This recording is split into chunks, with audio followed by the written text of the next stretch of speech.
With the price of things increasing more and more every day, it's getting more expensive to craft. And I know a lot of people want to start fake baking, but they feel overwhelmed by how much it's going to cost in order to be able to get into the craft. So I put together a list of the basic supplies you need to get started for less than $30 if you want to start fake baking. In addition to that, I'm also going to share some projects that you can make with just these supplies that are on this list. And I'll also share some household items that you probably already have that will come in handy for making your fake bakes. I have a free downloadable PDF that goes along with this video if you want to follow along and have a resource for later. It also has links to all of the projects that I'm going to mention that you can make with these specific items. You can get that by using the link in the description, or you can scan the QR code that's on your screen right now. So the first item we use a lot in fake baking is foam clay. And this is a very lightweight clay. It dries almost like spongy, and it works perfect for a lot of fake bakes. You can get a small one of these on Amazon for $6. This one is 500 grams. I think it's 100 grams that comes for $6. So it'll be a smaller pack, but great to get started with. The next thing we use a ton is lightweight spackling. You can sometimes find this at Dollar Tree. If not, you can get an 8-ounce container on Amazon for $4. And the lightweight spackling we use for frosting and fake whipped cream. Another important supply is acrylic caulk. And we use this for chocolate drizzle and some other frosting types. You can get this on Amazon or at Walmart for $2.24. Now, if you're already a crafter, you may already have this, but you'll need some acrylic paints. The ones I recommend are Apple Barrel because they work really well and they're only 58 cents a bottle at Walmart. So you can get started with just a few basic colors. Some of the colors that we use a lot in fake baking are burnt umber, which I have here. We use those for like dark chocolate, melted chocolate, or milk chocolate for a milk chocolate look. Classic caramel we use for shading different fake bakes to make them look realistic. Antique white is used as a base a lot of times for fake bakes. White is used for different frostings and things like that. And then you can choose a couple of fun colors like pink. I recommend getting like a bright pink or a darker pink, and then that way you can mix it with white and make yourself a pastel color, or you can use it as the brighter color. So you basically get two paints in one. Another thing we use a lot is piping bags, and you can get these at Walmart in a small pack for about $3. And then to go along with your piping bags, you'll need at least one piping tip. You don't necessarily need a bunch of piping tips. The ones I use most are 1M, which is like a star tip, and then 2D, which is a closed star tip. There's a kit at Walmart that has 4 piping tips. It includes both of these, and it's about $3. You'll probably also want some fake sprinkles of some sort.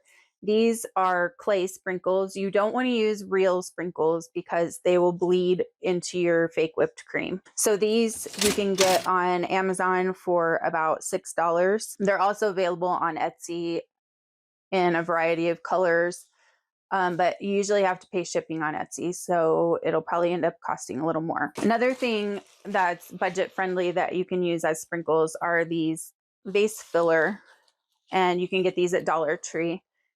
They usually have seasonal colors, and then all year round they have pastel colors like pink, purple, yellow, and then they also have white ones. And then depending on your project that you're making, you're probably going to want some sort of styrofoam.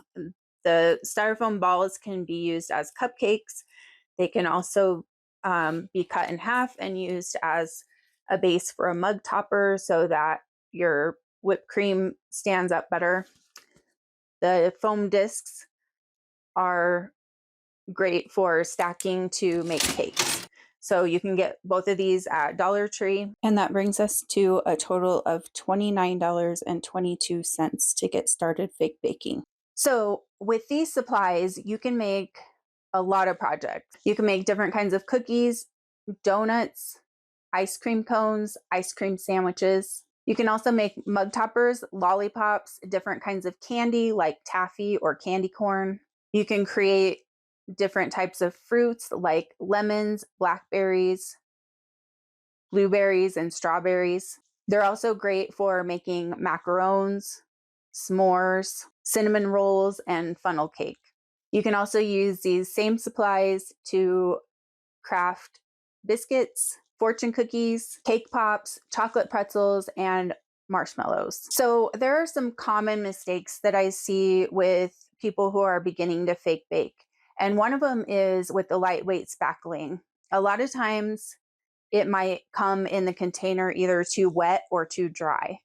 And if it's too wet, it's just going to melt down your project and it's not going to look like whipped cream at all or frosting. And if it's too dry, it's going to crack and it's going to be really hard to pipe out and get to look how you want it to look. The Dollar Tree spackling is famous for being too dry. If it's too dry, you want to just add drops of water and mix and just keep adding drops until you get the consistency that you want.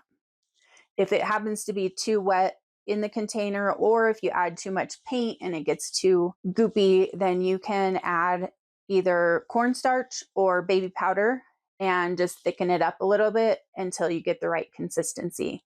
And what you want it to look like would be like real whipped cream, or think of frosting in a can, the consistency of that, how it's like kind of thick but not dry. Another common mistake is people buy the wrong caulk and they end up getting one with silicone in it, and it doesn't act the same way. The silicone makes it very thick and goopy and hard to work with. So if you're going for like a chocolate drizzle or something like that, you definitely want acrylic caulk. Now, there is a place for silicone caulk, but we don't have that on the list.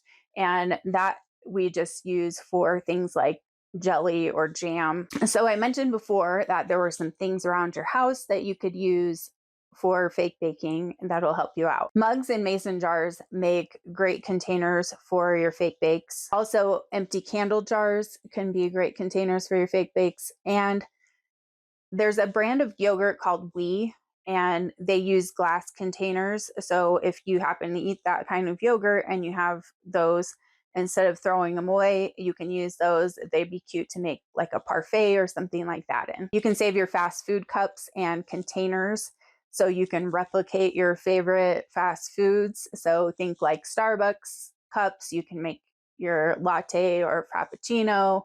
Or like Dairy Queen, you could make a blizzard or banana split or a sundae. The cardboard from your Amazon packages can come in handy to make things more sturdy or provide a base for your fake bakes. If you have old kitchen bowls, you can use those as a container for a fake bake, or you can also use them as mixing containers for your spackling or your caulk. Don't throw away your old kitchen knives. You can use those instead of buying expensive cutting tools like clay cutting tools, and they also work great for cutting styrofoam. You can use old cookie cutters that you're no longer using in the kitchen to make fake cookies or cut out little embellishments to put on your fake bakes. If you have disposable pie tins, you can use those to make fake pies. If you have an old rolling pin that you're not using anymore, you can use that instead of buying a clay rolling pin to roll out your clay. Plastic straws and paper straws are great to stick in a drink